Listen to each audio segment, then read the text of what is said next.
And right now it's time for that time when we talk to our special guest. Tonight our special guest is Jacinda Ardern, a List MP and a member of the Labour Shadow Cabinet. She is young, vibrant, full of energy and a great communicator. Many say that she is the future of the Labour Party. Jacinda Ardern, welcome to Big Goes On. Thank you very much. Oh, we're very privileged, aren't we, to have one of New Zealand's top politicians at our humble abode. The privilege is mine. I don't know, can you be a top politician and be in opposition? I'm not sure. Of course you can. Good, I'll take it then. Look, you look very happy to be a politician. I thought it was a soul-destroying job, which destroyed many people's hearts. No, that's only dreams. the opposition part of politics, but it can be frustrating. No one ever goes into politics to be negative, all of the time. We want to be constructive, do good things, but I managed to find happiness in my role. Well, you've got a great happiness about you, so that's a good start. Well, talking about the start, we're going to go right back to the Waikato, aren't we? Mm-hmm. The Waikato. I'm a Waikato boy. Oh, good on you. Can I tell you that Which bit? Yeah, my bit was Huntly.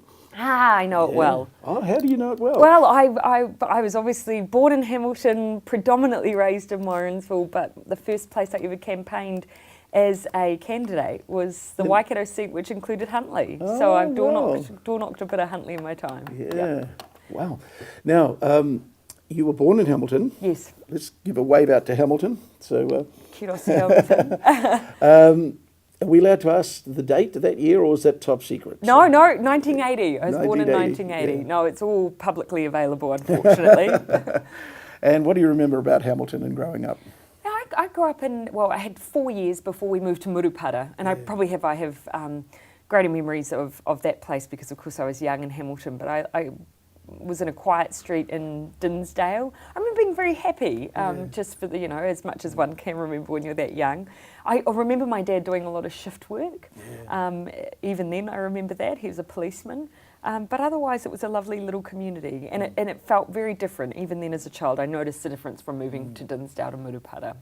Now, what is interesting is your parents or the environment or something puts that passion in about politics. Now, your parents they were Mormons, weren't they? Yes, they were. How did they get involved with, I know the church down there in Hamilton is very big, isn't it? It is. No, they were, for my father, he was born into a Mormon family, went to church college. For my mum, she converted later on. Yeah. So it's really hard for me to draw out where my social justice really came from, but I think it's hard to separate out what you learn from your family, and my parents particularly, from what is instinctive, I guess. In the schoolyard, would you see things that happened that offended your sense of justice? When did it start? Quite early. Yeah. I remember even as, when we moved to Murupara, which obviously was a place at that time, 1980s, Rogernomics, a lot of job loss in the forestry sector. So I really remember seeing the poverty and noticing that, I had shoes and lunch and other kids didn't. And I remember it just at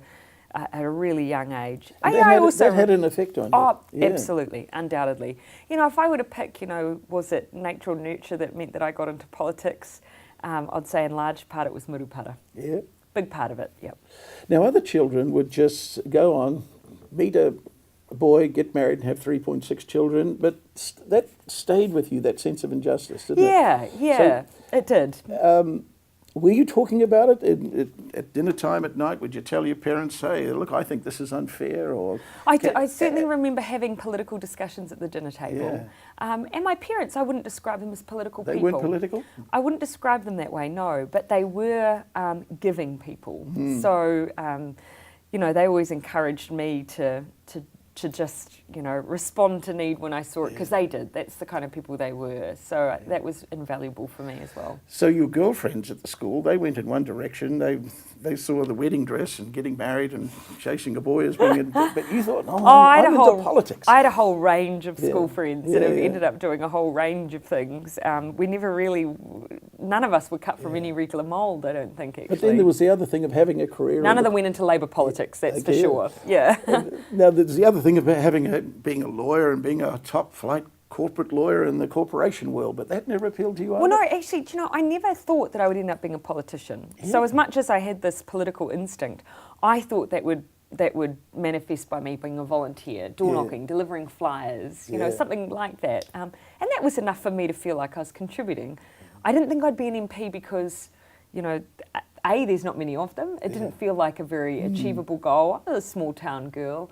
I thought that I would maybe be a policewoman, like Dad, or maybe work as a PA, or I didn't really have this idea of exactly what I was going to do. Right. So when did it start to coalesce into an idea that you were a political animal? That's what they call them, don't they? Well, really, it kind of evolved. I was asked to take on different roles. I joined the Labour Party when I was 17, so I knew I wanted to help. There's a decision. There's a big decision. There's one. Yeah. From there, I don't remember ever making a definitive decision. I just said yes to stuff. Most people say, oh, look, I'll vote for Labour, but to join the party, that's... You know, I never ever sat down and went, right, let's compare manifestos. I just felt like they were my team. You know, the best way I can describe it is if some people support lifelong football clubs. Labour was just always my team. They were your Manchester United. They were my Manchester United. What's their winning streak at the moment? Was it anything about what Helen Clark was doing that inspired you? I really, I mean, it predated that a little bit for me. Certainly she was in a dominant leadership role at that time, obviously. But I remember even watching Phil Goff on the Home Show and sitting there nodding along to him. Helen certainly was a part of it, but for me, it even felt bigger than that. So, what was the age when you finally? I know you were the younger. Well, you were a very young MP at 28, weren't you? Yes. But at one stage, you said, "Look, it looks like I'm going to be a politician." Wow. And can you remember that day or what you were feeling at the time? Well, because I never quite believed that I would necessarily make it, even right up to the point that I put my name forward for the list. Even then, it was in part because I was at that point living in London. The party had said, look, you know, why don't you run? At first I said no. And then I thought, well, I need to do something for the election. So I started working to try and get expats to vote because they're eligible. I wanted them to participate. And while I was doing that, someone suggested to me that maybe I'd get more profile for the campaign if I still ran for the list. I put my name forward and I went through the process. There was a part of me that thought that I wouldn't be in a winnable spot. So really the moment where it occurred to me that I was going to be an MP literally was the day I got a phone call saying that I'd been ranked at number 20. I was in my flat in Brixton. I wasn't even in New Zealand at that time. I was very soon after, of course. I pretty much got on a plane and came home. And you knew that meant that you'd probably end up being an MP? At that time, yes, because I was number 20 and the polling certainly said I would be. So at 5 o'clock in the morning in Brixton, my first instinct was, I needed to tell someone. You know, my flatmates were asleep, so I called my parents. And they were very proud. Who was your champion in the Labour Party? Somebody picked you for number 20, didn't they?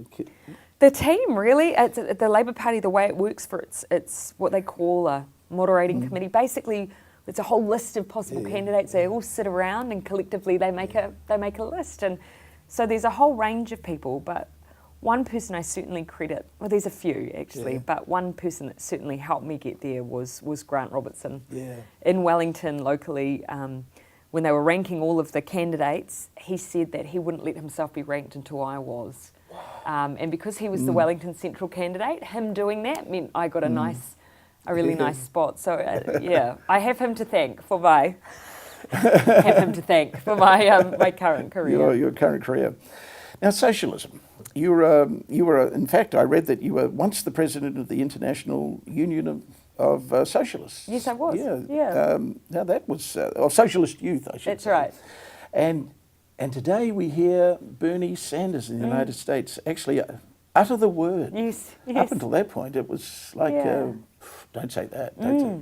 So this must be terrific from your point of view that it's becoming accepted. Yeah, for me it was really, I noticed that in New Zealand that wasn't language you could really use. But internationally you could. Really the only places where it was considered a bit of a bit antiquated really was probably New Zealand, Australia, and the United States. But the organisation I was part of was actually just an umbrella group for for progressive youth wings from around the world.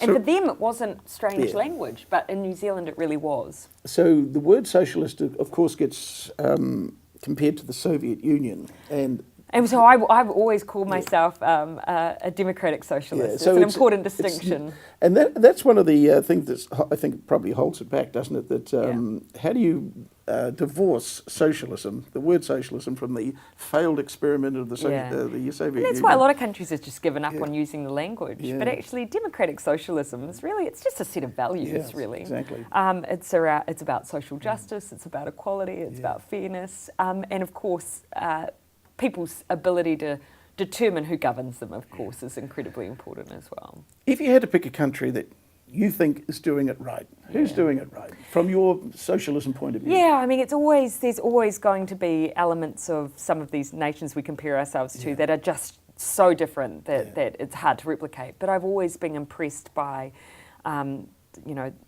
Denmark, Sweden, Norway, and in large part because they have managed to build welfare states, but also be highly productive economies. And be capitalist at the same time. And looked after their humans. But actually, for me, the biggest marker of success, how happy are your citizens? And this might seem strange to people that actually most, at least one of my motivations for being in politics, we all say we want to make people's lives better. We want people to be happy. And we're finally acknowledging that as much as politicians in the past we campaign on things like what we're going to do for the economy, actually, ultimately none of that matters unless people are looked after and are happy. They are being fulfilled. The rest is just all a means to an end. How happy are New Zealanders? When you look at when you go out to the gate and you open the gate and you walk out on the street, can you say that New Zealand is our society happy? At the moment, it depends very much on where you live. Yes, exactly. And this is part of our problem. One of the great things about New Zealand has been we've been a pretty egalitarian society. We had mixed communities. You could work a 40-hour week and put food on the table and provide for your kids. And have enough left over that you could have a holiday with your family, and we've lost a lot of that. 40 hours isn't enough to survive for a lot of people now. Exactly. So for me, it's about how do we, that doesn't need to be a nostalgia. How do we rebuild that? I spent the morning at the City Mission. That's the acute end. But I think every New Zealander has a discomfort with the fact that we have such degrees of deprivation and poverty now in a place like New Zealand. Are we always going to have the poor? It doesn't matter what you do. Some people could say that a lot of the conditions that the poor are in is their own fault. Well, I think that my question that I would put back is, well, obviously as a society we are always going to have people who will be unable to work. Yes. Be it because perhaps of illness, perhaps physical disability, perhaps they're in a position where they need support to gain the skills in order to be to be in the workplace. But all societies will always have people who are unable to work. A measure of a society is their ability to support those people, and whether or not they're forced to live in circumstances that are really undesirable just because of that fact. And in New Zealand, if you are unable to work, you live a pretty sad life in New Zealand, and that's not right, because all societies have that. Jacinda, one day you're the leader of New Zealand, you're the Prime Minister, and what's the first thing that you do? You pick up the telephone, and what's the first law that you would change to help these people? First thing I would do was call someone and ask how I ended up in that job. The first law that I passed, well, one of the things that I've been a champion on for a long time, though, has been around child poverty. I think, as I mentioned, the marker of a society is its ability to look after the vulnerable. And I would say that that's both ends of the spectrum, our older citizens and our most young. By investing in our children, though, we save the taxpayer in the long run. There are so many ills and physical illness that comes from growing up in deprivation. You're less likely to have the same level of education, of access to the workplace. You're disadvantaged in so many ways that ultimately then becomes a cost to society. So investing down there, if we could reduce or eradicate child poverty, that would be my first focus. Everything you've just said told me that you put it in a wonderful manner, and I'm sitting here very impressed, and I'm thinking, ooh, this could be the new leader of the Labour Party, but it's going to take some time, of course. would take me to It's- want to do it's- that job as well, yes, which exactly. I do not. But it is cyclical. You could be the Prime Minister in waiting, just like Helen Clark sat there for years before her opportunity came. You get asked this question a million times, don't you? I do. Are you and sick of that question? Oh, look, it's probably of interest, but I say the same thing every Yeah. time. That is not my desire. I've always felt like the things that I want to achieve in politics, I can achieve by being a member of a strong Labor team, and that's my aim. Yeah. And we don't need to be talking about Labor leadership because we've got a leader who's going to win next time. So for me, I guess it's an irrelevant question, I feel. Yeah. Now, looking just ahead, it's next year's the election, isn't it? It is. Will our fearless leader, John Key, do another 3 years, or will he be vanquished at next year's polls? Well, of course, I get out of bed every morning with the absolute belief that it's our turn. It's all over for John. But of course, we have to earn that. Yeah. As much as politics can feel cyclical, it's got to be earned, and that's as much about whether or not government, manages to convince people they deserve to stay, as it is about us presenting an alternative vision. So we know that we have to fulfil that expectation for people. We've got a job to do. And you obviously, the way you just answered that, you're a great team player. Yeah, You are a absolutely. team Politics player, it is as much as it doesn't appear that it is a team sport. What I wish to see in New Zealand though is that we've become very presidential, but actually this is not an American political system.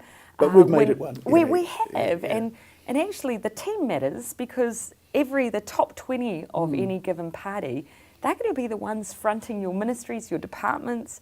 They've got to be top notch. Yes. And so I guess if I could plead for people, pay a bit of attention to who sits behind that presidential style candidate. See if everyone's got what it takes. So you won't be voting for Donald Trump then? Oh, I am astounded by what's going on in the United States. Astounded, read, terrified. That's probably, yeah. Talking about the flack that Donald's getting, of course, there's a lot of hurtful words spoken about him, a lot of rumours in the US. That's the life of a politician, isn't it? So how do you cope? I hopefully don't get the same level of vehemency that Donald Trump attracts. I think you just learn to filter. Yeah. We've got to still be open to constructive criticism. Yeah. We can't be blind to the fact that we'll get feedback that we need to hear. Yeah. But sometimes there's stuff that's really, it's superficial stuff that really is immaterial. That stuff I'm getting a little bit better at just kind of brushing it off, rolling with it. But yeah, it's just the nature of public life, I guess. All right.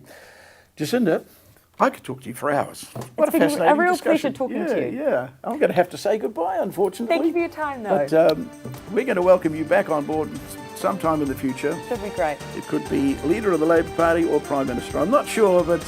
How about just Cabinet Minister? That'd be great. We'll settle for Cabinet Minister at this stage. Thanks.